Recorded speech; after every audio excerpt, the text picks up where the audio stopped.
ऊष्मा पढ़ने के बाद आज हम लोग पढ़ेंगे गैसों का आचरण। मतलब गैसों के कुछ गुण हैं जो ऊष्मा और तापमान से कंट्रोल होते हैं। ठीक है, उनको पढ़ना बहुत ही जरूरी है। हालांकि आसपास आप देखिएगा तो आपको ठोस वस्तुएं सबसे ज्यादा मिलेंगी, सॉलिड सबसे ज्यादा मिलेगा, लिक्विड कम मिलेगा। लेकिन गैसों का ना इंजीनियरिंग में, खासकर हीट इंजन्स बनाने में गैसों का बहुत बड़ा योगदान होता है। और भी बहुत सारी जगह पर गैसों का बहुत यूज होता है। इसलिए हीट से जुड़ा हुआ होने के बावजूद भी ये अपना एक अलग ही चैप्टर बन जाता है, गैसों का आचरण। इसमें हम लोग कुछ नियमों के बारे में पढ़ेंगे जिनको कि गैसेस फॉलो करते हैं। ठीक है, ओके। तो हम लोग आज पढ़ेंगे सबसे पहले कौन कौन सा है, बॉयल का नियम,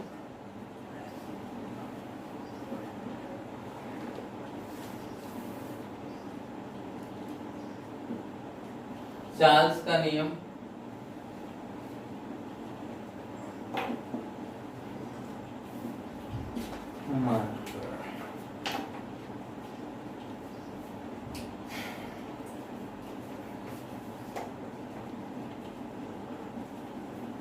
गैलियो-साक का नियम,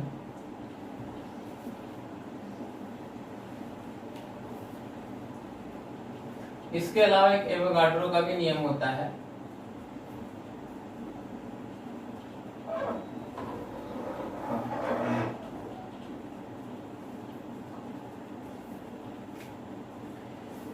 जो गैसें इन नियमों का पालन करती हैं उनको कहा जाता है आदर्श गैस, आइडियल गैस। आइडियल मतलब क्या होता है, जैसा हम लोग चाहते हैं या जिस किसी चीज के बारे में जो लोगों का एक कॉमन आइडिया होता है, बिल्कुल सेम टू सेम वैसा। Good morning Misha. ओके, तो कौन सी गैसें आइडियल होती हैं और कौन सी नहीं होती हैं? तो कोई भी गैस परफेक्टली आइडियल नहीं है। सभी गैसें कुछ खास कंडीशंस में आइडियल बिहेवियर करती हैं। अदरवाइज आइडियल गैस जो है, आदर्श गैस, सिर्फ एक कल्पना है। ठीक है, तो सब अब पढ़ना शुरू करते हैं। बॉयल का नियम क्या है, बॉयल्स लॉ। बॉयल्स लॉ क्या कहता है, उसके पहले आप कुछ चीज में डिफाइन कर दूं। देखिए, गैस के बारे में कुछ चीजें आपको पहले से पता होनी चाहिए इन नियमों को पढ़ने से पहले। क्या क्या, कि गैस का कोई फिक्स्ड शेप नहीं होता है और फिक्स्ड आयतन भी नहीं होता है। मान लीजिए 1 लीटर का एक डब्बा है, 1 लीटर का डब्बा है, ठीक है, उसमें ऑक्सीजन गैस भरा है मान लीजिए। तो हम लोग अगर पूछें कि इसमें जो ऑक्सीजन गैस है उसका आयतन कितना है, तो 1 लीटर। लेकिन इसी ऑक्सीजन गैस को अगर 2 लीटर के डब्बे में डाल दें तो उसका आयतन हो जाएगा बढ़ करके 2 लीटर। और इस गैस को अगर खोल दिया जाए तो ये गैस पूरे कमरे में फैल जाएगी और इसका आयतन हो जाएगा पूरे कमरे जितना। ठीक है, यानी गैस का आयतन होता कितना है, जिस बर्तन में गैस भरी हुई होती है उस बर्तन के आयतन जितना ही गैस का आयतन होता है। अगर बर्तन 5 लीटर का है, उसमें गैस भरी हुई है, तो गैस का आयतन 5 लीटर। ठीक है, दूसरी चीज है प्रेशर। गैस जो है, गैस को जिस डब्बे में रखा जाता है, आपने क्लास 9 में पढ़ा होगा कि जिस बर्तन में, जिस वेसल में गैस को रखते हैं, उसके वॉल्स पे, दीवारों पे गैस जो है प्रेशर लगाती है। ये प्रेशर लगता क्यों है, क्योंकि गैस की अणुएं जो है मॉलिक्यूल से टकराती हैं और फिर दूसरी दिशा में जाती हैं, टकराती हैं, तो टकराने से प्रेशर एक्सर्ट होता है। तो जितना प्रेशर लगता है उसको बोलते हैं उस गैस का दाब। गैस का दाब जब बोलेंगे तो उसका मतलब क्या हुआ, वो प्रेशर जो गैस अपने बर्तन के दीवारों पे लगाती है। ठीक है, अब हम लोग पढ़ेंगे, आगे बढ़ते हैं बॉयल का नियम। बॉयल का नियम क्या कहता है कि दिए गए तापक्रम पर किसी गैस का जो आयतन है वो उसके दाब का व्युत्क्रमानुपाती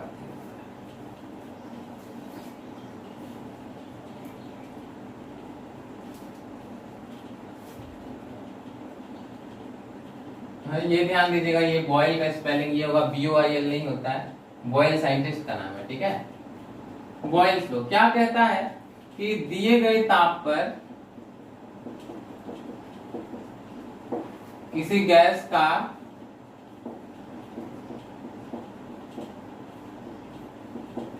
आयतन उसके दाब का व्युत्क्रमानुपाती होता है।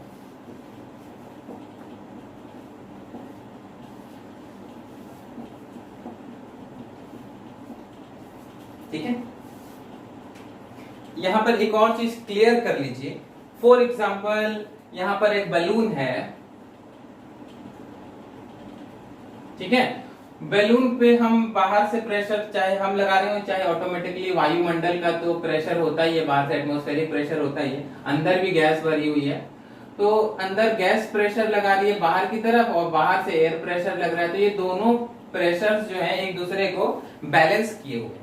तो जब प्रेशर की बात करेंगे तो आप किसी को भी समझ सकते हैं, गैस वाला प्रेशर भी समझ सकते हैं और बाहर से लगने वाला भी प्रेशर समझ सकते हैं, क्योंकि दोनों तो इक्वल ही है। तो इसकी बात कीजिए चाहे इसकी बात कीजिए, दोनों बराबर है। तो इसलिए मैं कभी कभार बोलूंगा गैस का दाब और कभी कभार होगा गैस के बाहर से लगने वाला दाब, दोनों को आप एक ही मान के चलिए। तो अब बैलून में देखते हैं, बैलून है, जितना आप बाहर से दाब लगाएंगे उसका आयतन उतना ही कम होता जाएगा। इसको लिखते कैसे हैं, volume inversely proportional to pressure at constant T।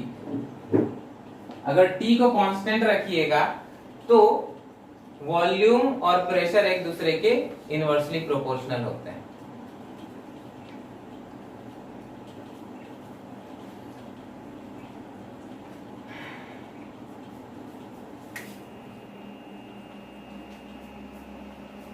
और दो राशियां जो एक दूसरे की व्युत्क्रमानुपाती होती हैं, इनवर्सली प्रोपोर्शनल होती हैं, उनका प्रोडक्ट यानी गुणनफल कांस्टेंट होता है। यहाँ पर V और P एक दूसरे के इनवर्सली प्रोपोर्शनल हैं, तो इनका जो प्रोडक्ट होगा यानी VP वो कांस्टेंट होगा।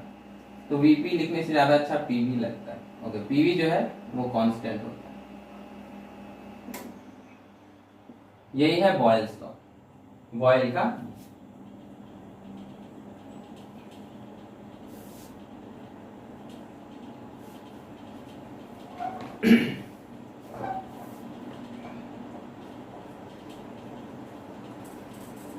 ओके, एक क्वेश्चन भी इससे बना दे।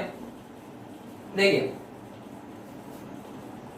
2 एटमॉस्फेयर दाब पर किसी गैस का आयतन 20 लीटर है, तो 5 एटमॉस्फेयर दाब पर उस गैस का आयतन क्या हो। देखिए, जितना ज्यादा आप दाब को कम करेंगे आयतन उतना ही ज्यादा बढ़ेगा। तो अगर 2 एटमॉस्फेयर पर 20 लीटर है तो 1 एटमॉस्फेयर पे कितना हो जाएगा, बढ़ जाएगा, 40 लीटर हो जाएगा। 1 एटमॉस्फेयर पर 40 लीटर, तो 5 एटमॉस्फेयर पे कितना हो जाएगा, 5 टाइम्स कम हो जाएगा, 40/5 यानी 8 लीटर।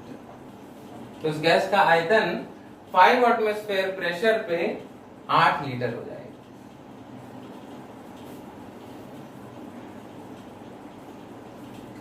क्वेश्चन में रिपीट कर रहा हूं कि किसी गैस का आयतन 2 एटमॉस्फेरिक प्रेशर पर 20 लीटर है, तो 5 एटमॉस्फेरिक प्रेशर पर उसका आयतन क्या होगा। Okay, moving on to the next law जो कि है चार्ल्स लॉ।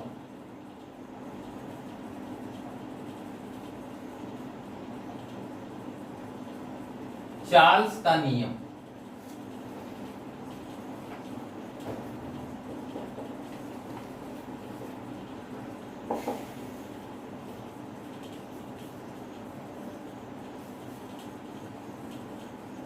चार्ल्स का नियम रिलेशन बताता है आयतन और तापमान के बीच। अगर दाब को कांस्टेंट रखा जाए तो तापमान बढ़ाने से किसी गैस का आयतन बढ़ता है, ठीक है।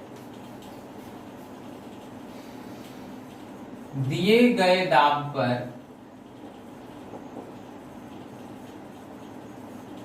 किसी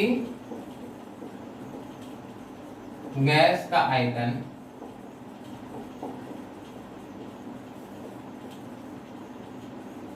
उसके परम तापक्रम का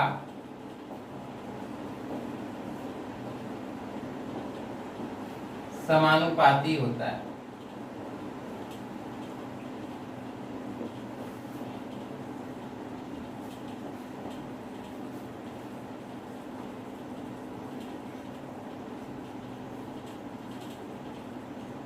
यानी कि V directly proportional to T।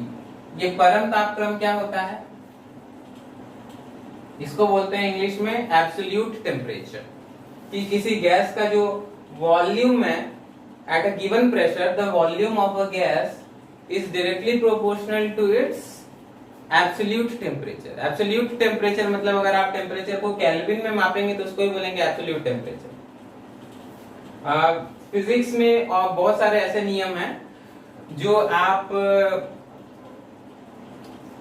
Temperature को केल्विन में लीजिएगा तो फॉलो होगा। बहुत सारा नियम कोण से रिलेटेड ऐसा है, जब आप कोण को रेडियन में लेंगे तभी फॉलो होगा, है ना।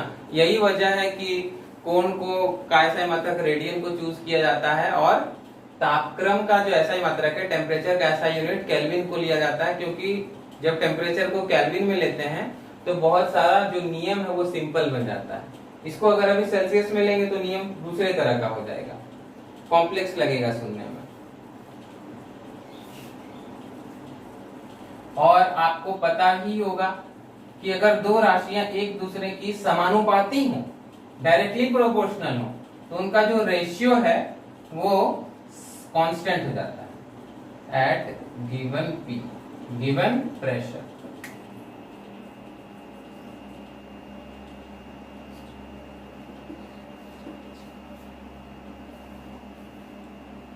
और जैसा कि यहाँ पर आप ना इसको मैथमेटिकली भी बना सकते थे। PV is equal to constant होने का मतलब है कि P1 V1 is equal to P2 V2। अब क्या है, P1 V1 दिया हुआ है 220, वैल्यू पुट कर दीजिए, फिर यहाँ पर P2 दिया हुआ है, वैल्यू पुट कर दीजिए, V2 कैलकुलेट कर लीजिए। उसी तरह यहाँ पर क्या लिखेंगे, V1 by T1 is equal to V2 by T2।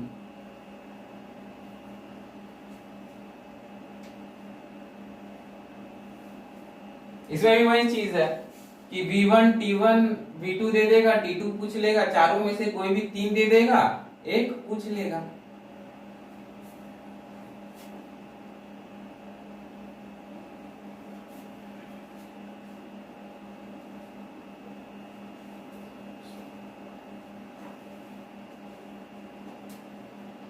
Okay, let me give an example, उससे और क्लियर हो जाएगा, समझ में आ जाएगा।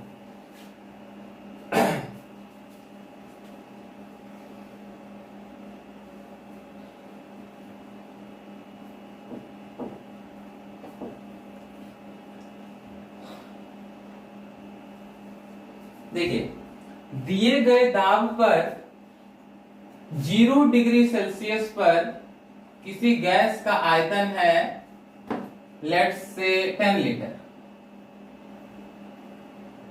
ठीक है।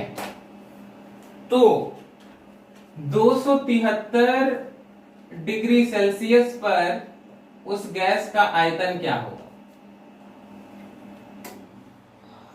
ये बताना है ना। इसको मैं इंट्यूटिवली भी सॉल्व कर सकता हूं, जैसे मैंने पिछले क्वेश्चन को किया था बिना मैथमेटिक्स का यूज किए डायरेक्ट, लेकिन यहाँ पे मैं आपको इसका यूज करके एक बार दिखा देता हूं। तो ये परम तापक्रम है ना, तो जो भी टेम्परेचर्स यहाँ पे दिए हुए हैं उसको आप केल्विन में पहले चेंज कीजिए। अनंत कुमार, गुड मॉर्निंग।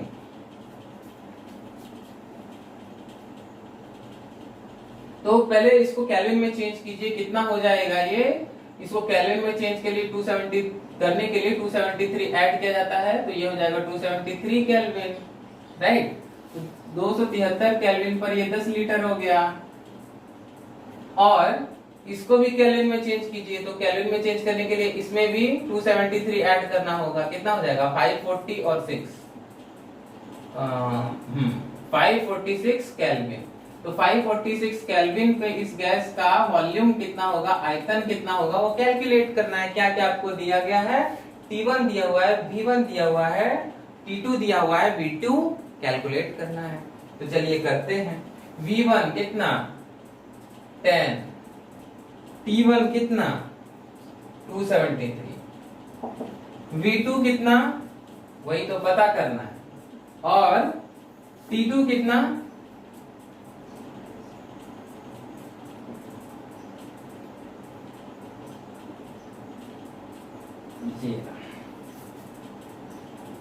तो 2 से गया और फिर ये इधर मल्टीप्लाई हो जाएगा, तो V2 is equal to 20 litre.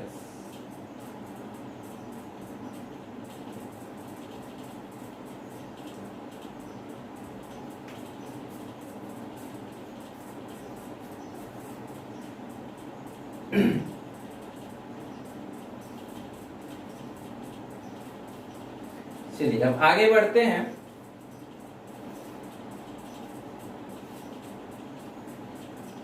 गैल्यूसाफ का नियम।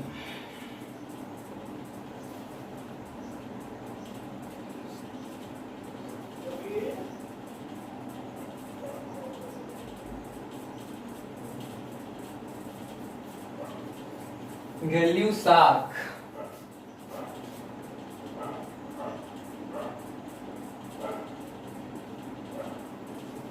इसका स्पेलिंग थोड़ा देख लीजिएगा इंग्लिश में क्या होता है।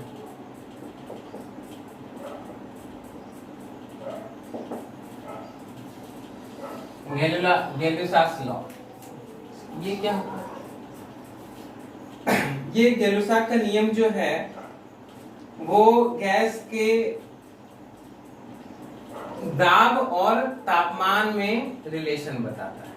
ये क्या बताता है कि किसी गैस का जो प्रेशर है वो उस गैस के टेम्परेचर का, तापमान का डायरेक्टली प्रोपोर्शनल होता है। जितना ज्यादा गैस गर्म होगी उसका प्रेशर उतना ही ज्यादा होगा।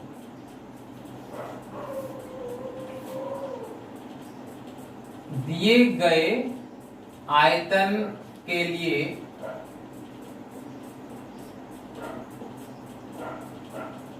किसी गैस का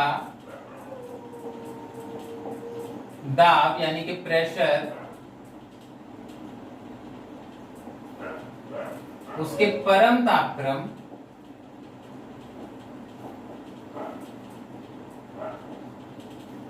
यानी कि एब्सोल्यूट टेम्परेचर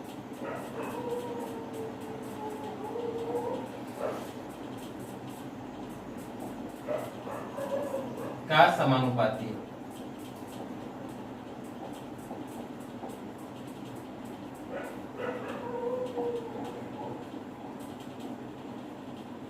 यानी कि P is directly proportional to T। याद रखिएगा कि T केल्विन में होना चाहिए, अदरवाइज फॉलो नहीं होगा। एट गिवन V, अगर एक निश्चित दिए गए आयतन के अंदर आप उसको रखते हैं, आयतन नहीं चेंज हो रहा हो, तब ये जो P होता है वो T का डायरेक्टली प्रोपोर्शनल होता है। इसका मतलब ये भी हुआ कि जो दो भौतिक राशियां समानुपाती होती हैं उनका रेशियो यानी कि अनुपात कांस्टेंट होता है। अगर x समानुपाती y है तो x by y is equal to constant होता है। ये आपको पता होगा, और नहीं भी पता था तो अब पता चल गया। यानी कि P बाई T अगर कांस्टेंट है तो P1 बाई T1 का वैल्यू वही होगा जो P2 बाई T2 का होगा। यानी दिए गए तापक्रम टेम्परेचर T1 के लिए जो प्रेशर P1 है और तापमान को चेंज कर दें T2 कर दें, तो उसके लिए जो प्रेशर P2 है उसके बीच रिलेशन होगा P1 by T1 is equal to P2 by into, क्योंकि रेशियो जो है कांस्टेंट है। ओह गॉड,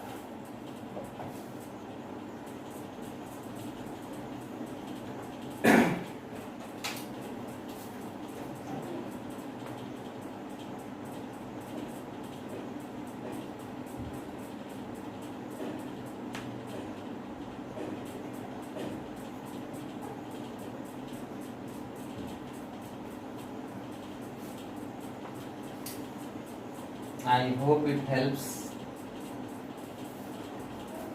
यहां पे लिखा हुआ है एट गिवन v, यानी दिए गए आयतन पर। ओके, कभी कभार विजुअल्स जो है ठीक से नजर नहीं आते हैं, तो आपको थोड़ा सा आवाज पे ज्यादा फोकस करना पड़ता है। एनीवेज, जैसे आपका इन दोनों में न्यूमेरिकल था, इसमें भी कोई छोटा मोटा न्यूमेरिकल हो सकता है। ओके, न्यूमेरिकल अलग से मैं डिस्कस कर दूंगा। इसका एक आप प्रैक्टिकल लाइफ में इम्प्लीकेशन भी देखते होंगे कि गर्मी के दिनों में क्या होता है कि जो ट्यूब है वो ज्यादा पंक्चर होते हैं। गर्मी के दिनों में पंक्चर ज्यादा होता है। ऐसा इसलिए है कि मान लीजिए कि ठंडा का मौसम है, गर्मी का मौसम है, दोनों में आप अपने ट्यूब को हवा से फुल करके रखें।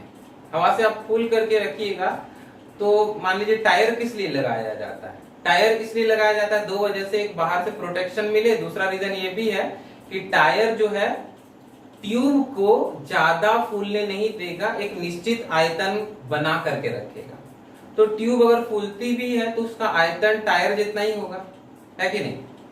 तो आयतन दोनों केस में सेम है, गर्मी के मौसम में भी और ठंडे के मौसम में। लेकिन गर्मी के मौसम में चूंकि टेम्परेचर ज्यादा होता है तो एज अ रिजल्ट गैलीसा के नियम के अकॉर्डिंग प्रेशर बढ़ जाता है। जितना ज्यादा टेम्परेचर उतना ज्यादा प्रेशर। तो ज्यादा टेम्परेचर से ज्यादा प्रेशर, और ज्यादा प्रेशर की वजह से फोर्स ज्यादा, क्योंकि F इज इक्वल टू क्या हो जाएगा? F is equal to PA हो जाएगा, प्रेशर इनटू एरिया।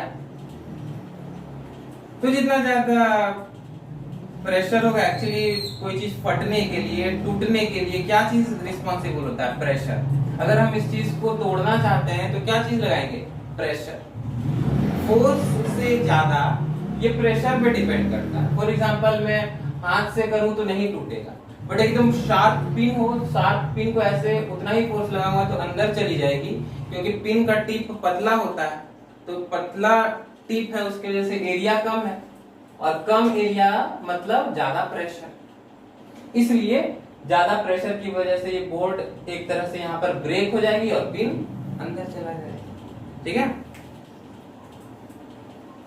अगले क्लास में मैं आपको आदर्श गैस समीकरण बताऊंगा, यानी कि आइडियल गैस इक्वेशन। उसमें क्या होगा कि आदर्श गैस समीकरण में ये तीनों कवर हो जाएंगे। तीनों जो नियम मैंने अभी बताया तीनों कवर हो जाएंगे। ठीक है, उसके अलावा एक और नियम बता देता हूं, एवोगाड्रो का नियम। ये एवोगाड्रो का नियम क्या है?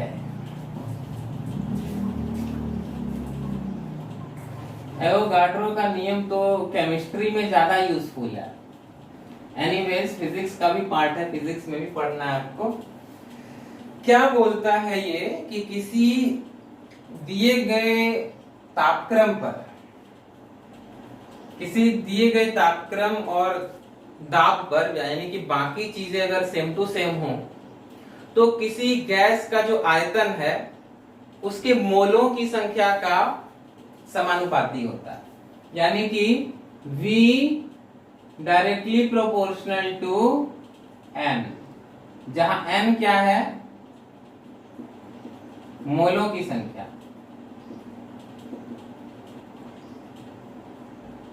बराबर करने के लिए कांस्टेंट होगा, क्या डाल दो कांस्टेंट के? इस कांस्टेंट का आयतन क्या, इस कांस्टेंट का मान कितना होता है पता है? इस कांस्टेंट का मान होता है 22.4 लीटर प्रति मोल।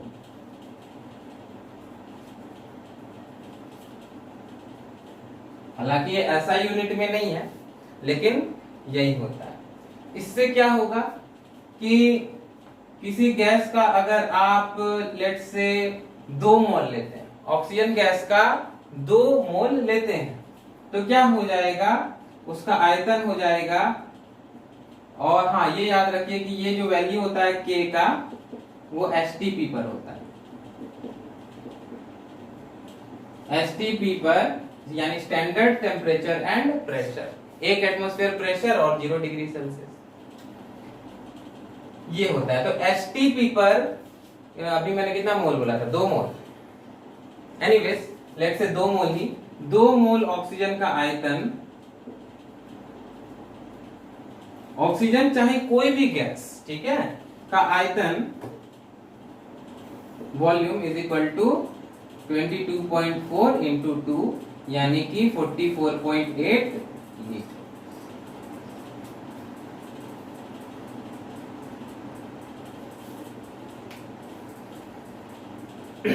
ओके, इसको दूसरी तरह से पूछ सकता है। आपको लग रहा होगा केमिस्ट्री चल रहा है, लेकिन हाँ, ये एक्चुअली केमिस्ट्री का ही क्वेश्चन हुआ। लेट्स से किसी गैस का आपके पास 11.2 लीटर आयतन है एसटीपी पर, तो कितने मोल उसमें आ जाएंगे उस गैस के? पुट कर दीजिए यहाँ पर, वॉल्यूम कितना है 11 पॉइंट, कहाँ लिख दूं, यहाँ पर 11.2, राइट। और K कितना है एसटीपी पर? K हो जाता है 22.4,